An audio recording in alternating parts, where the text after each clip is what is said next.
Hi cuties, welcome back to the fake club की new strip and अस्सलाम वालेकुम। कैसी हो यार आप सब बढ़िया आए होंगे। पर I am so sorry guys, असल में मेरे एक न्यू सब्सक्राइबर को उनकी बर्थडे पे विश करने में मैं भूल गई थी ना।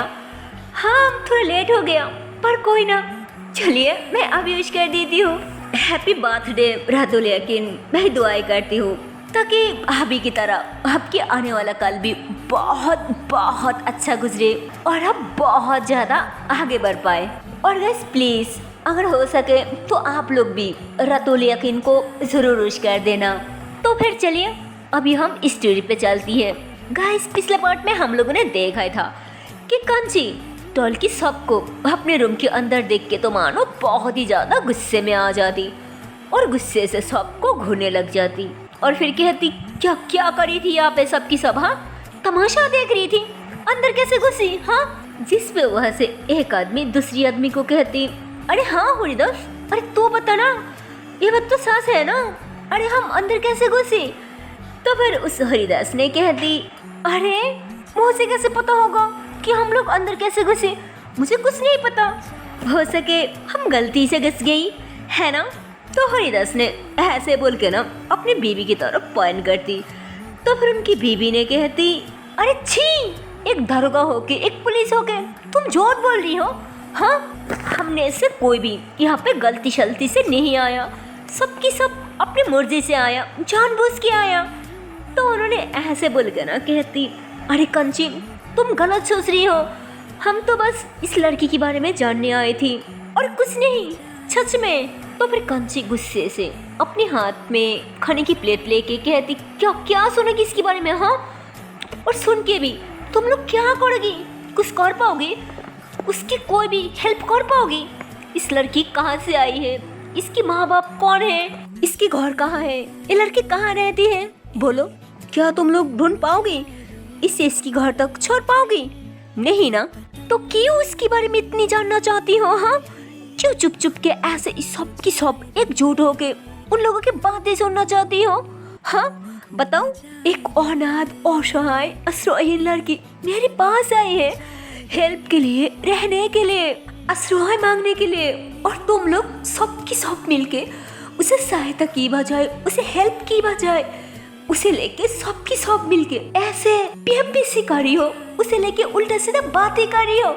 छी, अरे तुम जैसी लोगों से बात करने से भी मुझे शर्म आ रही है। इतनी छोटी तुम लोगों के दिल, जिसके अंदर थोड़ा भी माया ममता प्यार नहीं है। छी, चलो निकलो अभी यहाँ से। अगर फिर कभी मेरी दर्जा की तरफ देखा भी ना तो याद रखना अच्छा नहीं होगा। चलो निकलो अभी यहाँ से। तो फिर उनमें से हरिदास की बीबी ने कहती सॉरी कंची, हमें गलती हो गई, प्लीज मेरी बहन माफ कर देना। तो फिर कंची गुस्से से दूसरी तरफ घूम जाती और फिर कहती प्लीज़ जाइए यहाँ से, मुझे अभी किसी से कोई बात नहीं करनी। तो कंसी ऐसे बोलकर ना फिर से दूसरी तरफ घूम जाती, जिस पे सबकी सब समझ जाती कि कंसी सच में अब बहुत गुस्से में है, अब उसके साथ बात ना करना ही सबसे अच्छा रहेगा। तो सब ऐसे ही उसके ना चुपचाप वहाँ से चले जाती है। और इधर हम देखती है कि एक जगह पे मतलब एक स्टेज पे कोई नाटक शाटक या शायद कोई ड्रामा चल रहा है और वहाँ पे एक आदमी पुलिस की ड्रेस पहन के शायद कोई डायलॉग्स दे रही थी, मतलब पुलिस की रोल कर रही थी ना। और फिर उस लड़की को कहती देखो मैं नहीं जाऊंगी, अरे मैं पुलिस हूँ, मेरा नाम हरिदास है, मैं तुम्हें पसंद करती हूँ, प्यार करती हूँ और शादी भी करना चाहती हूँ, और अगर तुम मुझे एक्सेप्ट नहीं किया या मुझे शादी करने से इनकार किया तो मैं कुछ नहीं करूँगी, बस तुम्हें हैंडकप लगाकर जेल के अंदर डाल दूंगी, ताकि जेल के अंदर में भी मैं हर टाइम तुम्हें देख सकती हूँ, तुम्हारे पास रह सकती हूँ। हाँ, थोड़ा दिक्कत की बात तो है कि मैं तुम्हारी करीब नहीं जा सकती, तुम्हें सो नहीं सकती, और उससे भी मुझे कोई फर्क नहीं पड़ता, तुम्हें हर टाइम देख तो सकती हूँ, तुम्हारी करीब तो रह सकती हूँ, और सिर्फ मैं और कोई नहीं, तुम्हारी उस दो पैसा की लबट तो बिल्कुल भी नहीं आई पुलिस के साथ पंगा लेने। हाँ, तो उन्होंने ऐसे ही एक्टिंग करके ना दूसरी तरफ घूम जाती कि तभी उनके साथ जो दूसरी आदमी था ना, उन्होंने कहती अरे साहब अब एक ऐसा बात कह रही है। हाँ, अब इतनी कुछ कर सकती है, हाथ में हाथ करा पहन सकती है, जेल के अंदर डाल सकती है, पर उसे सो क्यों नहीं सकती और पास ही क्यों नहीं जा सकती? हाँ, तो उन्होंने ऐसे बोल के ना उस आदमी की गालों पे ठा करके एक थप्पड़ लगा दी थी और कहती, सच में तेरे सर के अंदर ना कुछ नहीं है, कुछ नहीं, पूरी की पूरी घबरपुरा है, इडियट। और तुझे पता है ना, हमारी सीनियर ने कुछ दिन पहले ही पूरी जेल में सीसीटीवी कैमरा सेट कर दिया। साला संटू कहेगी, चल भाग यहाँ से, आई बड़ी। तो फिर उन्होंने अपनी गालों पे हाथ रखते हुए ना वहाँ से चले जाती है कि तो अभी वहाँ पे उस लड़की के डायलॉग्स शुरू हो जाती हैं। तो फिर उस लड़की ने कहती, देखो तुम जो भी हो, मैं तुम्हें अच्छे से समझा रही हूँ, तुम पुलिस हो, डॉक्टर हो, इंजीनियर हो, जो भी हो, उससे मुझे कोई फर्क नहीं पड़ता। मैं तुम्हें पहले ही बता दिया कि मैं तुमसे नहीं, मैं किसी और को पसंद करती हूँ और मैं उसे शादी करूँगी, समझी? तो मैं फिर से बोल रही हूँ, गो एंड नाउ, तुम यहाँ से अभी निकल जाओ। तो फिर उस पुलिस ने गुस्से से उस लड़की की तरफ देखती और फिर कहती, अच्छा तो तुम आप मुझे धमका रही हो, एक पुलिस को धमका रही हो? हाँ तो ठीक है, चलो मैं भी देखती हूँ कि मेरे अलावा कौन तुम्हें शादी करने के लिए दुल्हा बन के आती है। हाँ, तो उस लड़की भी गुस्से से कहती, हाँ हाँ देखना, जरूर देखना, जो करने की दिल करे वही करना, पर बाद में अभी तो निकल जाओ मेरे सामने से, तुम्हें देखने की कोई शौक नहीं है मुझे, जाओ निकल जाओ अभी यहाँ से। तो उसके बाद उस पुलिस ऑफिसर ने ऐसे एक्टिंग करती जैसे गुस्से से उन्होंने चले जाती और फिर उस लड़की भी दूसरी तरफ चले जाती। तो मतलब ड्रामा यहाँ पे ही खत्म हो जाती, जिस पे तो मानो जो लोग इस ड्रामा को देखने आई थी ना, उनमें से सबकी सब हंसते हुए क्लब करने लग जाती, बातें करने लग जाती कि यार आज की ड्रामा तो बहुत ही अच्छा था, खास करके उस पुलिस की एक्टिंग, वाव यार कमाल की एक्टर है, देखना सच में कहती ने बहुत बड़ा होगा, बहुत बड़ा एक्टर होगा। और इतने में हम देखती है मतलब मनुष्य ने इस ड्रामा का इंतजाम करी थी, अरेंजमेंट करी थी ना, उन्होंने आती और उस हरिदास के शोल्डर पे हाथ रखते हुए कहती, सच में हरिदास, अरे तुम तो कमाल की एक्टिंग की। पता है मैं सोच रही थी कि अगली ड्रामा की मेन विलेन की रोल भी मैं तुम्हें ही दिला दूं, पक्का। तो फिर उस हरिदास ने गुस्से से खड़ी होती और कहती, अरे मामू मुझे अभी और कोई रोल नहीं चाहिए, मुझे बस पैसा चाहिए, पैसा। और मैं कोई हरिदास नहीं हूँ, मैं तो शंटू हूँ, शंटू। और ये जो पुलिस की ड्रेस है ना, हरिदास लिखा, ये तो मैं भरा पे ले आया। अच्छा आप ये सब बातें छोड़िए, पहले मेरी काम की पैसा दीजिए, पैसा। और अगर आपने मुझे अभी पैसा नहीं दिया तो कोई बात नहीं, मैं भी आपकी अगली ड्रामा की कोई भी रोल नहीं करूँगी, पहले के रोल के भी काफ़ी पैसा पड़ी है आपके पास, मैं कुछ नहीं बोला। तो फिर उन्होंने कहती, अरे मेरी शो ना बेटा, गुस्सा नहीं करती बेटा, गुस्सा नहीं करती, अरे गुस्सा करना अच्छी बात नहीं है, देख मैं तेरी सब रोल की पैसा लौटा दूंगी, पर अभी नहीं, मुझे थोड़ा और वक्त दे। और तू अचानक इतनी गुस्सा क्यों कर रही है? पता है तुझे बड़ा एक्टर होने के लिए कितनी कुछ करना पड़ती है, कितने पैसा लगती है उसमें। लेकिन देख मैं तुझसे कोई पैसा नहीं ले रही हूँ, उल्टा तेरी हेल्प कर रही हूँ, पर फिर भी तू हमेशा गुस्सा करती रहती है। जिस पे शंटू थोड़ा गुस्से से कहती, देखिए मुझे आपकी कोई बात नहीं सुनना, मुझे पैसा चाहिए तो अभी चाहिए, समझी आप?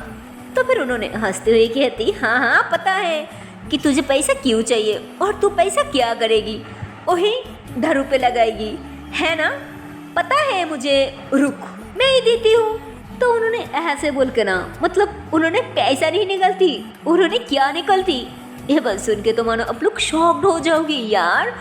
मतलब उन्होंने अपनी जेब से दारू के बॉटल निकलती और हंसते हुए कहती, ले तुझे तो यही चाहिए था ना, ले ले पी ले, अरे शर्मा क्यों रही है, ले। तो उनकी बात सुन के शंटू गुस्से से उनके हाथ से शराब की बोतल खींच ली थी और फिर गुस्से से कहती, मुझे सिर्फ ये नहीं चाहिए, इसके साथ रुखड़ा भी चाहिए, रुखड़ा। और मैं आपको सब बता रही हूँ, मैं और सिर्फ एक रोल करूँगी, उसके बाद अगर मुझे पैसा नहीं मिला ना तो मैं आपकी और कोई भी रोल में कोई कम नहीं करूँगी, समझी आप? तो मतलब शंटू ऐसे बोलकर गुस्से से शराब की बोतल हाथ में लेके वहाँ से जाने लग जाती है। तो फिर उन्होंने शंटू के हाथ पकड़ ली थी और फिर कहती, अरे कहाँ जा रही है, वो भी ऐसे पुलिस की ड्रेस पहन के। हाँ पहले ये पुलिस की ड्रेस तो उतार, और तुझे पता है ना कि कल भी इस ड्रेस की बहुत बड़ा रूल है, तो पहन के क्यों जा रही है? हाँ, अगर कोई असली पुलिस देखेगी तो प्रॉब्लम हो जाएगी बहुत बड़ा, पता है ना तुझे? तो फिर शांटू उन आदमी की हाथ चुरा के कहती, क्या मामू फुजुल में टेंशन ले रही है? अरे कुछ नहीं होगा, सुबह तो आना ही पड़ेगा ना, इसलिए सोचो खुलने की क्या जरूरत है, सुबह का तो पहनना ही होगा ना, इसलिए ऐसे ही जा रही हूँ। अरे चिंता मत करो, कुछ नहीं होगा, ठीक है? तो मतलब शंटू ऐसे बोलकर ना वहाँ से जाने लग जाती है। और तो और ये जो शंटू है ना, यह भी कोई अच्छा इंसान नहीं है, धोखाबाज है और फ्रॉड है, चीटर है, मानो लोगों के साथ फ्लर्ट करना ही इसके काम है, और ये यही करके चलती है। मानो जॉब उसे जो भी कम मिलती है ना, वो हमेशा वही करती है। जैसे अभी उसे स्टेज पर पुलिस की ड्रेस पहन के पुलिस की रूल करने को मिला है ना, इसलिए वो एक कांस्टेबल की ड्रेस रेंट पर ले आया। खैर शंटू ऐसे ही रास्ते पे एक सच्चा पुलिस की तरह ही चल रही थी कि तभी अचानक शंटू की नज़र आगे एक बड़ा सा ट्रक की तरफ जाती। और तो और वो जो ट्रक था ना, वो ऐसे वैसा ट्रक नहीं था, उसके अंदर तो मानो काफ़ी सारी हथियार था, गन था, मतलब वो अस्त्र शस्त्रों की ट्रक था। तो शंटू वो देखने के लिए धीरे धीरे आगे बढ़ती है। तो मानो उस ट्रक के पास जितने भी आदमी थी ना, वो लोग तो शंटू को असली पुलिस समझ के दौड़ के सब भागने लग जाती है। तो फिर शंटू उस हथियार को मतलब मानो वो ऐसे ही ना अपने हाथ में लेके देखने लग जाती कि ये असली है या नकली।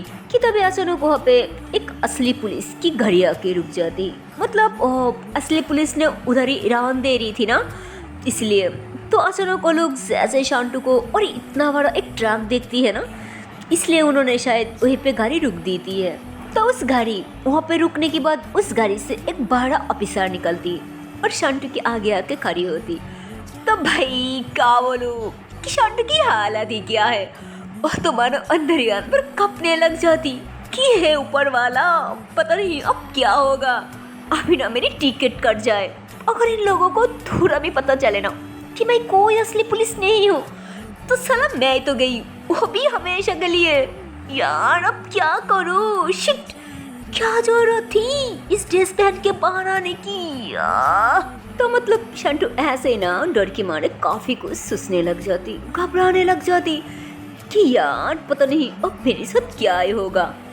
कि तभी उस ऑफिसर ने शंटू के शोल्डर पर हाथ रख दी और फिर कहती, वेल डन, तुम्हारे काम पे मैं बहुत ज़्यादा खुश हूँ। अरे कांस्टेबल होके तुम इतना बड़ा ट्रक पकड़ लिया, तुम्हारे नाम क्या है? तो उन्होंने ऐसे बोलकर ना शंटू को अपनी तरफ घुमाती। तो मतलब शंटू को जैसे अपनी तरफ घुमाती है ना, शंटू तो अंदर ही अंदर बहुत ही ज़्यादा कपने लग जाती कि यार अब तो मैं पक्का गई। तो ऐसे बोल के ना अपने फेस पे एक फेक स्मेल करती। तो फिर उन्होंने देखती कि उसकी बैस पे तो हरिदास लिखा है, तो उन्होंने बैस के नाम देखती है और वहाँ पे जो एक कोड नंबर होती है ना वो भी देखती है।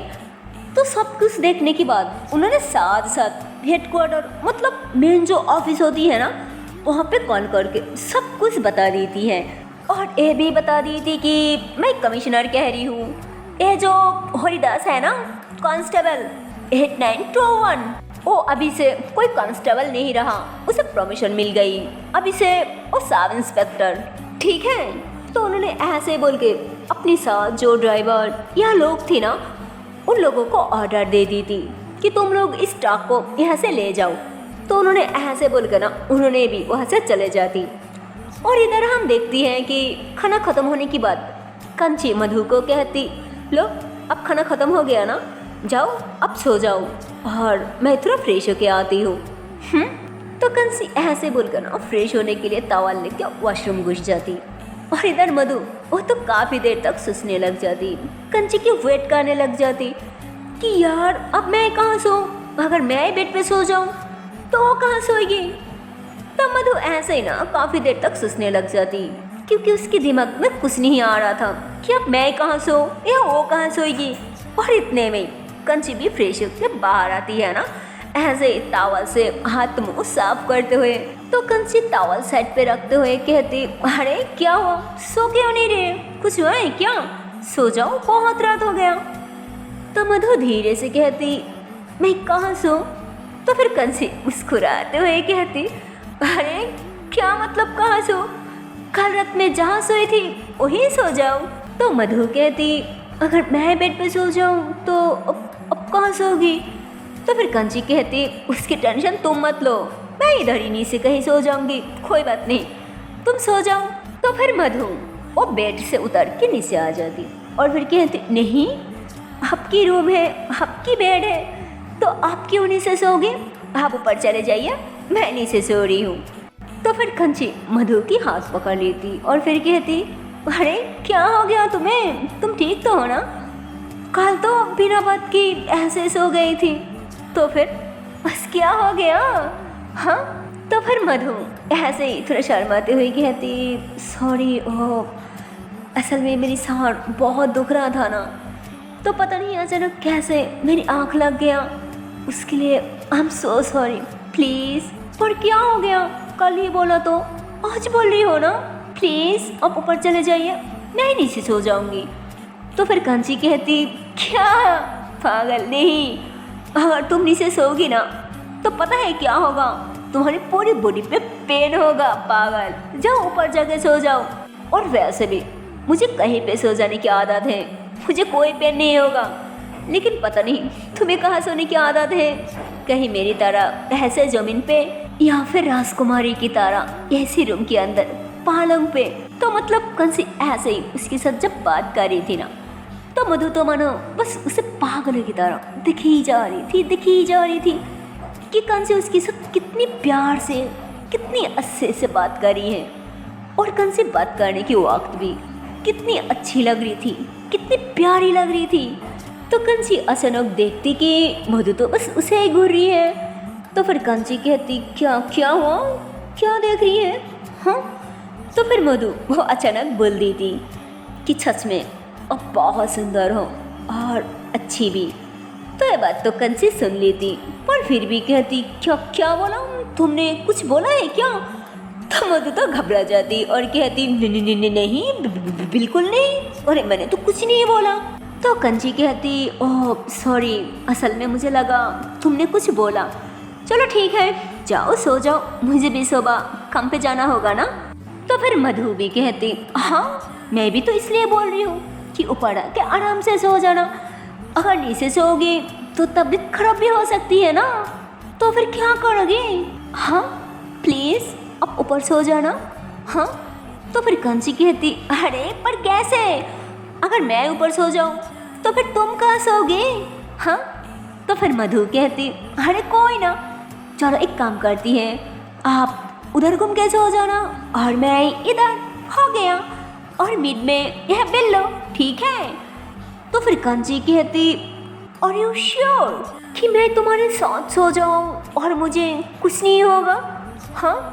तो कंसी की ये बात सुन के तो मानो मधु बहुत ज़्यादा घबरा जाती और फिर कहती, क्या क्या मतलब इस बात का कि मेरे साथ सोने से आपको कुछ हो जाएगा, हाँ क्या कह रही है आप, क्या क्या होगा, अरे सब बताइए ना।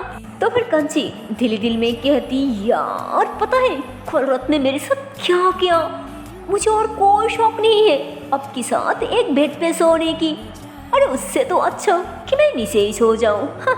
जिस पे मधु कहती, अरे क्या बोल रही है, मुझे कुछ सुनाई नहीं दे रहा है, थोड़ा जोर से बोलो ना। तो फिर कंची कहती, अरे नहीं मैं कुछ नहीं बोला, अरे मुझे क्या बोलना है, तुम एक काम करो, तुम ऊपर ही सो जाओ और मैं नीचे ही ठीक हूँ, ओके।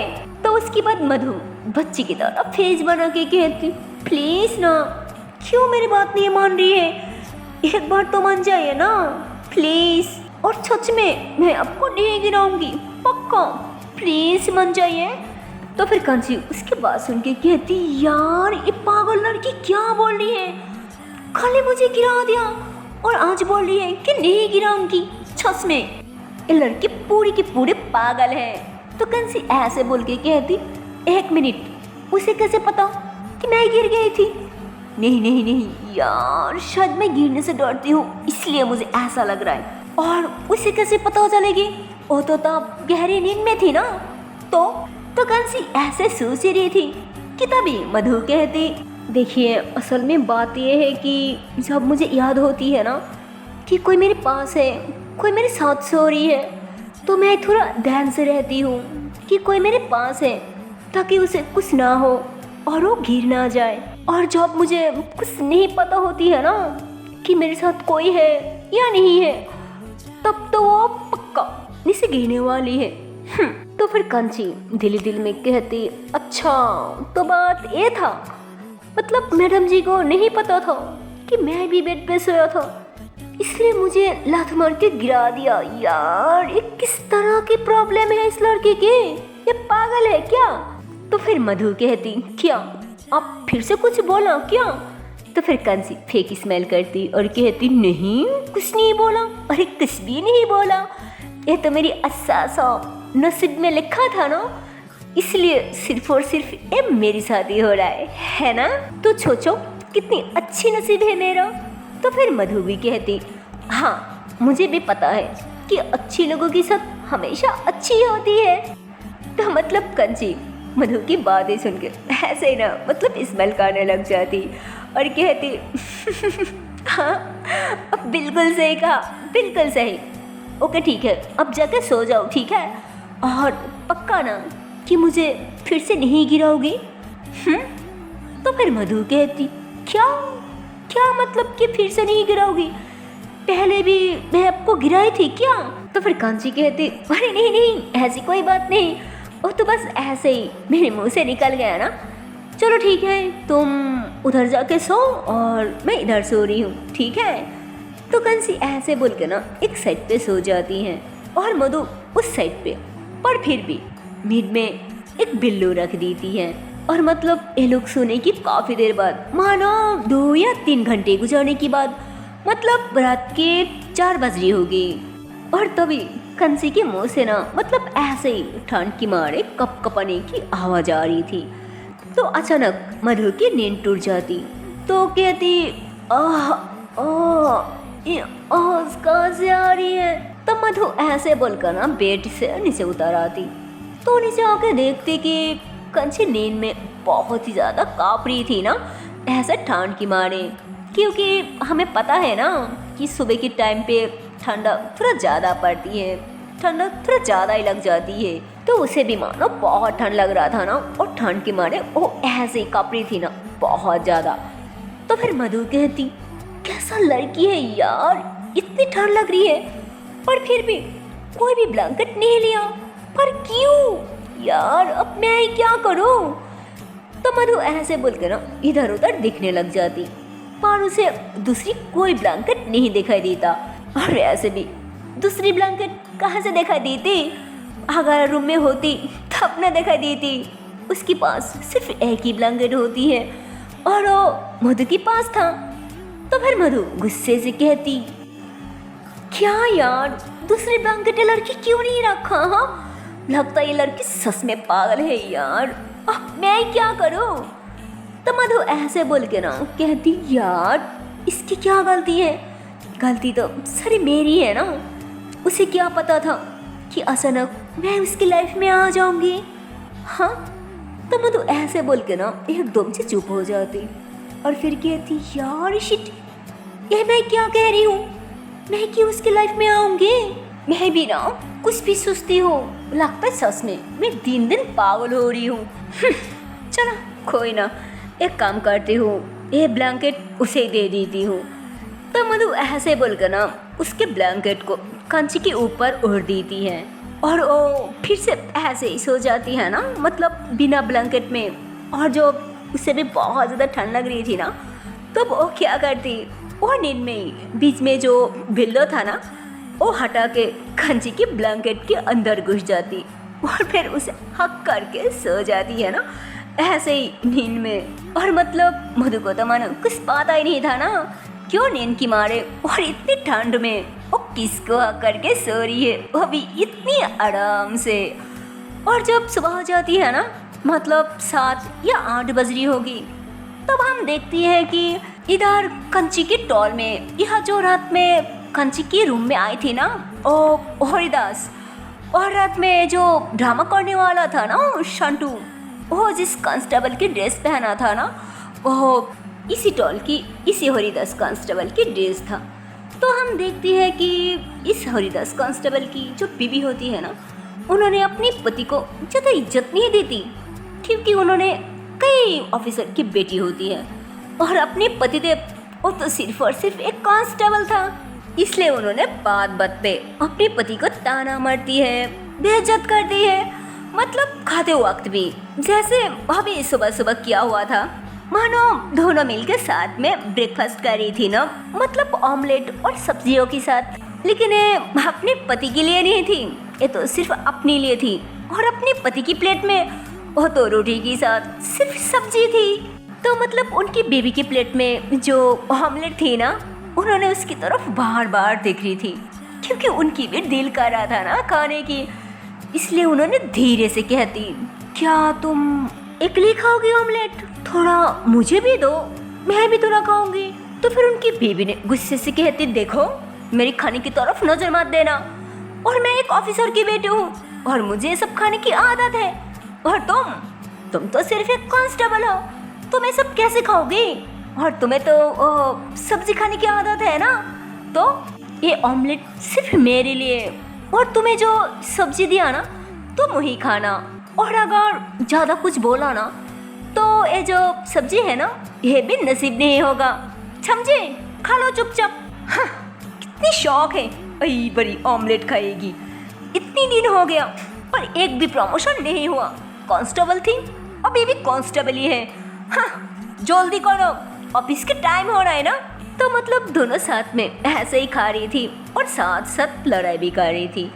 और इतने में ही दो और कांस्टेबल फूलों की माला लेके कांस्टेबल हरिदास के घर के आगे आके खड़ी हो जाती और ऐसे ही ना मतलब चिल्लाने लग जाती कि अरे कहाँ गए हमारे न्यू सब इंस्पेक्टर हरिदास, अरे जल्दी आए ना बाहर, हम सब आपको माला पहनाऊंगी, अरे जल्दी आए। तो उन लोगों की बात सुन के तो मानो उनकी बेबी ने और ज्यादा गुस्से में आ जाती और गुस्से से कहती, देखा सबकी सब तुम्हारी मजाक उड़ा रही है, तुम तो कभी भी सब इंस्पेक्टर नहीं बन पाओगी, कभी नहीं, मतलब कभी नहीं। तो उन्होंने ऐसे बोलकर ना और गुस्से से बाहर आ जाती और फिर कहती, क्या मजाक चल रही है यहाँ पे, अभी जाइए सबकी सब यहाँ से, और ना वो देखिए क्या है। तो उन्होंने ऐसे बोल के ना एक डंडे की तरफ इशारा करती कि अगर अभी भी नहीं गया तो उसी डंडे से मार मार के भगाऊंगी, समझी आप लोग। तो मतलब उनकी बात सुन के तो मानो दोनों की दोनों बहुत ज़्यादा घबरा जाती और फिर कहती, अरे नहीं भाभी जी प्लीज मारिए मत। तो उन्होंने ऐसे बोलकर ना रुक जाती और फिर अपनी गालों पे थप्पड़ मारते हुए कहती, अरे अब तो अब से भाभी जी नहीं मैडम जी। तो मतलब उन्होंने जैसे मैडम जी बोलती है ना कि तभी उनकी प्यारी सी पतिदेव बाहर आ जाती है। तो मतलब उन्होंने भी बाहर आ गुस्से से कहती, अरे कितनी हिम्मत जो मेरी बीवी के साथ मजाक कर रही है, हाँ? अरे आ मेरे पास, मैं तुझे अच्छे से मजा दिखाऊंगी, अरे आ ना, कहाँ छुपी। तो मतलब उन्होंने ऐसे बोल के गुस्से से जैसे बाहर आती है ना, वो भी तावल लपेट के हुए कि तभी उनमें से जो दो कांस्टेबल थी ना, वो दोनों ने उन्हें पकड़ के जमीन से ऊपर कर ली थी और फिर कहती, अरे साहब अब कोई कांस्टेबल नहीं रहा और आपकी तो प्रमोशन हो गया, अब अभी से सब इंस्पेक्टर हो गया, तो थोड़ा मस्ती शस्ती तो बनती है ना, ये बल्ले बल्ले बल्ले बल्ले। तो मतलब ऐसे ना और सबकी सब मस्ती करने लग जाती। तो मतलब सबकी सब ऐसे ही मस्ती करते हुए ना उन्हें फूलों की माला पहना देती है। तो ये सब देख के तो मानो उनकी बेबी भी बहुत खुश हो जाती कि अरे वाह, इतनी दिनों की बाद इतनी बड़ा खुशी की बात है। तो मतलब अपने पति की ये बात सुन के, अपने पति की प्रमोशन की बात सुन के उन्होंने भी बहुत ही खुश हो जाती, मानो बहुत ज़्यादा। और फिर बहुत प्यार से कहती, ए जी सुनिए ना, थोड़ा अंदर तो आइए, ब्रेकफास्ट कीजिए, और देखिए मैं तो अभी तक ऑमलेट भी नहीं खाया, अब अभी खा लीजिए। तो हरिदास ने अपनी बेबी की बात सुन के थोड़ा एटीट्यूड के साथ कहती, हाँ तुम्हें क्या लगता है मैं तुम्हारी उस छोटी ऑमलेट खाऊंगी? हाँ, कभी नहीं, अब मैं सब इंस्पेक्टर हूँ, सब इंस्पेक्टर, मैं तो ऑफिस जाके कुछ और ही खाऊंगी, वो भी गरम गरम। आया बात समझ में? हाँ, सुनो सब। तो मतलब उन्होंने ऐसे बोल के ना काफ़ी एटीट्यूड के साथ जाने लग जाती है कि तभी उनकी बीवी ने कहती, अरे ऐसे बिना कपड़ों पे कहाँ जा रही है? हाँ, पहले अपना ड्रेस तो पहन लीजिए। तो फिर उन्होंने कहती, अरे मुझे नहीं चाहिए ऐसे पुरानी वाला ड्रेस, अब तो मैं ऑफिस जाके न्यू और एक कांस्टेबल की ड्रेस नहीं, मैं तो अब इंस्पेक्टर की ड्रेस पहनूंगी, समझे ना? तो मतलब उन्होंने ऐसे ना काफ़ी ज़्यादा खुश की मारे हंसने लग जाती। सो है गाइस, इसके आगे की पार्ट देखते हो नेक्स्ट वीडियो पे, और देखती हूँ इसके आने वाला पार्ट में क्या होने वाला। तब तक के लिए टाटा बाय बाय। पर हाँ यार, जाने से पहले एक छोटी सी रिक्वेस्ट है यार, अगर वीडियो को अभी तक लाइक नहीं किया, शेयर नहीं किया, तो किस बात की देरी है यार, जल्दी से लाइक कर दो, शेयर कर दो और चैनल को कर दो सब्सक्राइब। और हाँ गाइस, आप लोग भी आपके बर्थडे डेट मेरी कमेंट बॉक्स में ज़रूर लिख देना, ताकि मैं भी आपको विश कर सकती हूँ। So see you later, okay tata and bye bye.